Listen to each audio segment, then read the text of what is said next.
Hey guys, I'm back with the second part of the Left 4 Dead reading. This one should go much faster now that I kind of like have the flow of what I'm doing.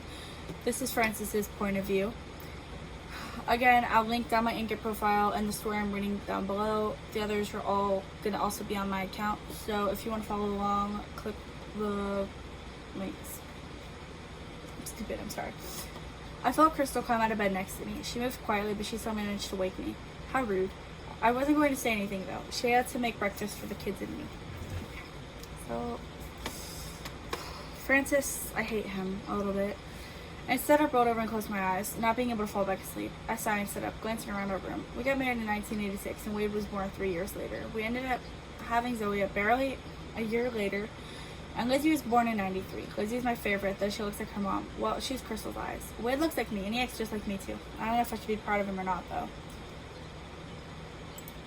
Zoe, on the other hand, Zoe looks a lot like her mom with her green eyes. She has her mom's face shape too, but she's got my hair. Well, my hair back in the day. I used to rock a dark brown mullet, and I used so much grease and hair gel it looked almost black. I probably have some pictures around here. Crystal's obsessed with capturing every moment for the memories. If you're always taking pictures, are you really living in the moment? Exactly. I sigh and reach for the nightstand. I always keep a beer in the drawer. You never know when nighttime thirst will creep in. I find my secret bottle, pulling it out of the drawer and opening it. I lift it to my lips and begin to drink, spitting out almost immediately as the cold water slides out of my tongue. Water? Who put water in my beer? Is it watered down? I stare at the label, and it's my good old Coors. I slide out of bed, slamming the door to our room as I walk to the bathroom across the hall and dump the trash. I walk downstairs, bottle in hand, and preparing to approach Crystal. How could she mess with my stuff? I won't let her get away with it. She stood by the stove, looking out our window as she made eggs with bacon. She looked pretty standing there with her small frame and long blonde hair, but I can't get distracted. I walk up to her, spinning her abruptly to face me. Her eyes widened when she saw me, and I growled. Oh my god, no. No. What happened to my beer? I could feel her heart pounding, her mouth open and closed as she struggled to find an answer. She knows. She knows exactly what she did. I don't know, she finally answered, looking into my eyes. Hers were so pretty. They were what attracted me to her in the first place. She didn't have a curvy body or a sexy laugh. In fact, she was built like a door. Oh my god! The reason I fell in love is because she had those gorgeous eyes. Crystal, I'm so sorry. Francis is such a jerk, and you don't deserve him. But I couldn't be weak to her. I am in control. Yeah, okay. Oh, I raised an eyebrow. You don't. So you don't know about the water I found in the Coors bottle? Crystal's eyes trailed down my chest, then her gaze lowered to the floor. I could see her churn on her lip, a nervous habit she'd recently acquired. Well? She remained silent, so I grabbed her shoulders and shook some sense into her. What happened to my beer? Oh my god. She finally looked up at me, tears in her eyes. Francis, I think you should stop drinking. It's ruining things. Our marriage, your relationship with the kids. How much time do you remember spending with them? You've been drunk or hungover for almost everything that ever mattered to them. So what does that have to do with my beer that was ruined?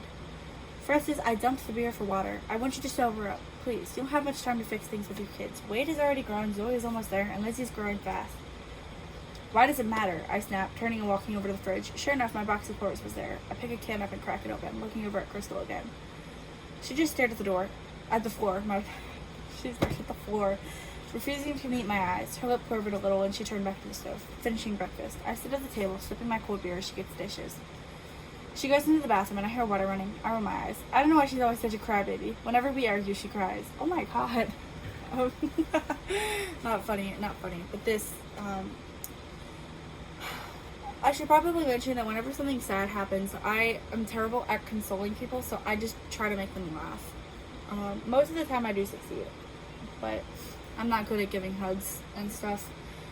But with Crystal, spoiler alert, she is the witch from Left 4 Dead, the special infected. When she came back, Zoe and Lizzie were coming downstairs, taking their seats. Crystal put plates down in front of them and then set a plate to me. She walked over to the stairs, calling it for Wade to wake up and come eat. Excuse me. That was a hiccup, but still. He comes down shortly after wearing basketball shorts and a tank top. He looked like trash. I wonder if he's been up all night. He sat down and Crystal made him a plate too. I stared holes into mine. What if she poisoned it? She probably didn't. She loves me. I know she does. She also needs me. I provide an income, usually. Francis's arrogance turns into idiotness, I feel like, which makes him kind of funny. But at the same time, he's one of those people that like annoys you at the same time. So it's like, shut the heck up, buddy. I wanted to say a bad word, but I try to keep my stuff kid friendly. Kids probably shouldn't be watching these videos anyways, but if you are, hi there. I had a job interview next week at her shipping company, and I'm sure I'll get the job. I also don't own her shipping company that's like actually canon. It's in the game. I have the muscle to move things around. My tattoos might be a problem though, especially since most of them identify as me. No, stop. Stop while I can. Stop while I'm stuttering. Especially since most of them identify me as a member of the motorcycle club Hell's Legion. No, motorcycle clubs aren't usually bad, but mine is. We're like a badass gang with motorcycles, and we like to fight and drink. Sums us up pretty good. So, writing Francis's character really lets me get any kind of like terrible grammar out and like stupidness. Kind of lets it. Francis really lets me as a person shine through low-key with his like speech skills, not his personality. I'm not anything like Francis. I'm actually scared of motorcycles because I would probably fall off and break my legs, but Francis is kind of funny at the same time as he is a jerk. There's only 7 of us, but I only get along with Duke and Danny. I don't know, I feel like 7 is a pretty like unlucky number, at least it is for me. But they're my favorite drinking buddies. Is that like a Skyrim Easter egg? Did I do that on purpose? My favorite drinking buddy. Shout out to Embry. We've done some crazy shit while under the influence, but I can't remember who did what. The other 4 guys I almost never see. Then there's Nick. He's an asshole. Almost like me, but he's a stuck-up asshole. Acts like he's too good to get his hands dirty. We talk sometimes and tease each other and whatnot, but we don't keep in contact. Duke and Danny, though, they're my pals. No. By Nick, he means the one from Left 4 Dead 2. So if you are aware of the previous, like, lore of the game and stuff, you're right. Zoe goes upstairs and Lizzie follows, both of them coming back down and waving goodbye before heading out to the bus stop. I watched as they shut the door behind them. Crystal made herself a plate and set it on the table, going over to the counter and making a cup of coffee. Wade finished his plate and leaned back in his chair, satisfied. I was still picking through mine, and Crystal came over with her coffee and took her seat. "Can I have one too?" I asked, and she smiled at me. "Sure, 1 second." She got back up and poured me a cup before returning in and putting it by my plate gently. "Could you also give me some more eggs? I don't want the other stuff." I pushed my plate towards her and she smiles again. "Sure." She gets up once again and goes back to the stove, heaping more eggs onto my plate and handing it back to me. "Do you want any ketchup or cheese or anything? Salt? Pepper?" I shake my head and she sits back down. As she starts picking up her fork, "Actually, could I get some salt and pepper?" Okay, Crystal is low-key a saint here. I am not abusive. I don't feel like I have abusive tendencies towards people and, like, living things. I would throat punch him. I would be like, "I done asked you, like, 6 or 7 times if I can get you anything else. No, get it yourself." But Crystal's a good housewife, so she just listens to him anyways, unfortunately. Also, this is like the late 90s, I think. Roughly. Give or take. So, or no, wait, yes, no. I think it's the early 2000s. Yeah, it would have to be because iPhones and stuff. It's like earlier 2000s. I mean, Zoe and them grew up in the late 90s and stuff. So, like, she's, for Crystal as the mother, it's low-key still how people lived between like the 80s and 90s. Like, women were still sort of partially in that like housewife role, so that's kind of where she gets this from. Me though, I'd be yelling at him. I probably couldn't survive as like a 50s housewife. I'd be yelling at my husband too much, just because like women aren't your maids, they're not your servants. But okay. She nods, going over to the spice rack and pulling out the salt and pepper shakers. I take them from her and smile at her as she sits back down. "Thank you." "You're welcome." She takes a bite of her eggs and spits it back out. I need to heat this up some. She gets up again to reheat her food and I smile to myself. She doesn't deserve to eat hot food. Wait a second. That doesn't make sense. because Zoe and them ate French toast. Like, this is the same day. If you watched my last video, Zoe was like, Mom's making French toast. It's the same day. What? I'm so... What the heck?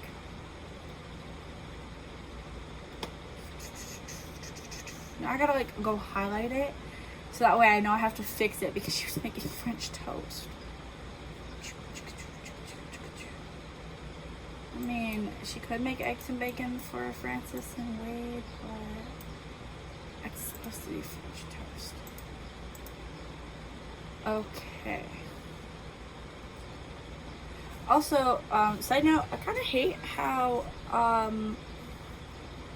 sorry. I kind of hate how eggs sometimes actually taste like eggs. Anyways, she had to begin to reheat her food, and I smiled at myself. She doesn't deserve to eat hot food. I'd be running. I'd run. I can't run, but I would. Wade was slouched in his seat, playing on his phone. I think they're stupid. I hate technology. One day it'll be the reason aliens invade the world, but what do I know? Francis low-key sounds like a boomer here. I finish the eggs and stand up, stretching before heading back to the room. I pull out my leather vest and put it on over my wife beater. Downstairs, I put on my boots and Crystal watches from the kitchen. Where are you going? She calls as I grab the keys to the motorcycle. I smile. I'm looking for more places to potentially get hired at. She looks shocked for a moment before a smile spreads across her face. Aw, good luck. Don't you have that interview at Hirsch next week? Yeah, but what if they don't hire me? Fair point. She nods. Okay, well, good luck. I nod, waving her as I walk to the garage, climbing onto my motorcycle, driving to the Vortex. My favorite nightclub. I was heading there to meet Duke, Danny, and Nick. God, I hate Nick.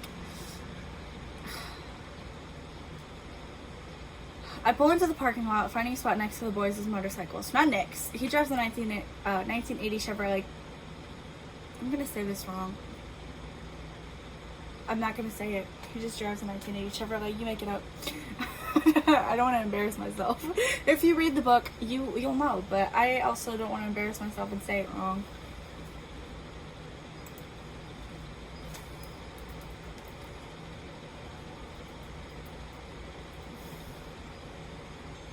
Oh, I was right. It's a Caprice. I could have said that. It's a 1980 Chevrolet Caprice. I thought that sounded a little bit too not real though.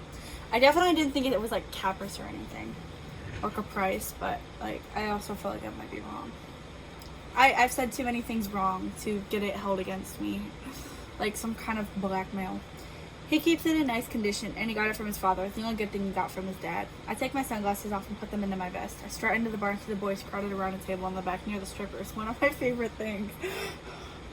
Francis is married. Not happily, but he is married. I whistle and slide into the booth with them. Nick was wearing a suit like leather jacket. Why wouldn't he wear a vest? His tattoos weren't that bad.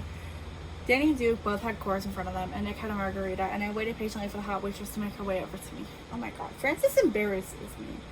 Like, I feel like him as a whole person embarrasses me. I would cry. I whistled as she approached, and she blushed. I had seen her a lot, and she had a nice hourglass shape. Her laugh was sexy, and she was everything I wish Crystal would be. Oh, and she was young. Her name was Sandra, and I heard she was currently single. Sandra's real, unfortunately. What can I get for you, sir? She asked, fluttering her eyelashes at me. Oh my god. Why do the girls do this? I smiled at her. Give me a course, please. She nodded, walking away. I admire her as she leaves, and Nick clears his throat. See, I told you he was an asshole. I turned to him. I think I'm gonna go south, he declares, looking at me. Why me? You could tell Duke or Danny or one of the other guys. Why do you have to look at me to tell me? I gratefully take my beer from Sandra and take a long drink. I don't know what to say. I don't like him much, but do I really want to see him go south? He's a jumper, having been living in his car since he moved from his parents' house. Parents' house. No, I didn't mean to get the like lisp in there. I meant parents' house. Parents' house. I was looking and I realized I forgot an apostrophe here. So it was incorrect. And then I accidentally developed a lisp. He's from somewhere in California, and he's been through all the big cities, and he made his way over to Philadelphia, Pennsylvania, where we're at now.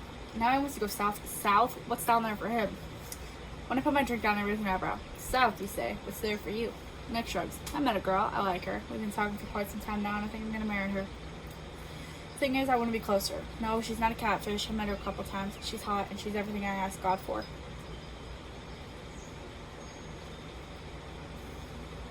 I'm only side-eyeing a little bit, Nick. So I made Nick like an agnostic because this girl did some things to him that made him question God's existence. I'm not agnostic, I'm Christian, but I gotta like make the stories make sense. And also with what happens, I can understand why he would feel that way. The boy's gone. Feeling nice, I do too. I'm proud of you, man. I think you'll enjoy down south. Not much to say though. Where in south are you talking? Nick smiles. Please, God, tell me I'm right.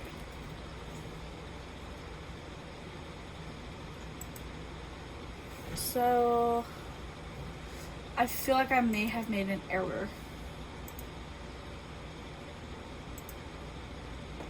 I think I did. I don't want to look at the map. And I had to look at a map to make sure I was right. I always look at a map. So for me to be careless this time kind of makes me sad. I gotta check. Okay, thank God. It is south. I'm terrible at geography. She's in South Carolina, close to Myrtle Beach. Not bad, not bad. I nod. Hey, good for you, man. I'm still with that old raggedy sack, Crystal.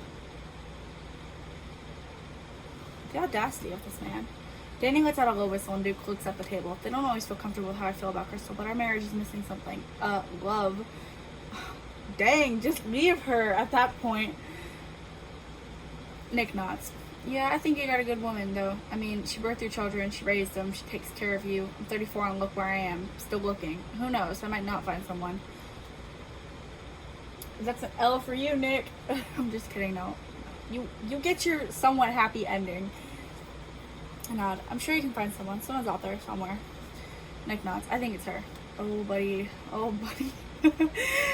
Oh, Duke interrupts. I want to see a picture. Nick sighs, pointing at his phone. How's everyone adapting to these new things so quickly? I still don't have a phone. I swear to God.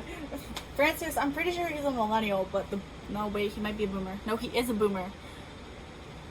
Francis, your boomer is showing. That's bad. Your boomer is showing, my buddy. My boy.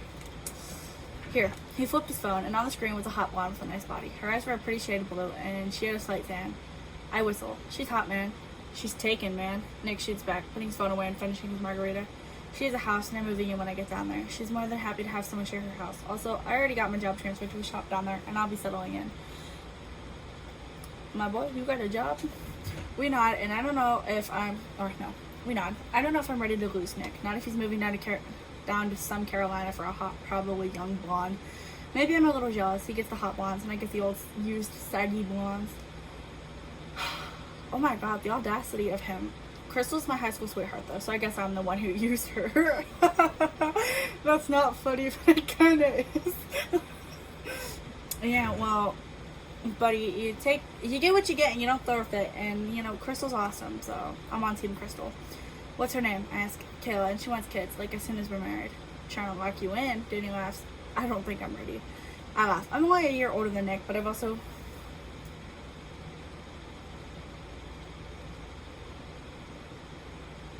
I thought he was 5 years older than Nick.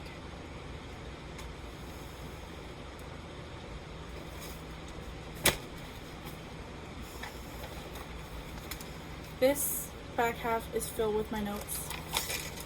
So, my friend, oh, those were family charts.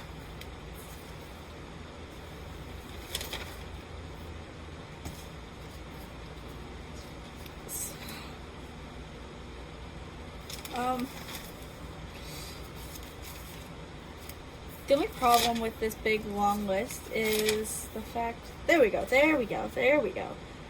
Oh. What? Oh. Okay, I see why we did that. Okay, well, you know what? Fine, whatever. It's because Coach is 44, and when the apocalypse hits, and I wouldn't want Francis to be the same age as him, close to it. So that's why he's a year older than him. I thought I was wrong. Originally, he was 40. Like, there was a time when Francis was 40 and Coach was like 65, which is really mean because he doesn't look 65. I think we were just trying to keep people like at their close ages. But anyways, I'm only a year older than Nick, but I've also had a completely different life from him. You'll be fine, kid. Go get that woman and go get your shit together.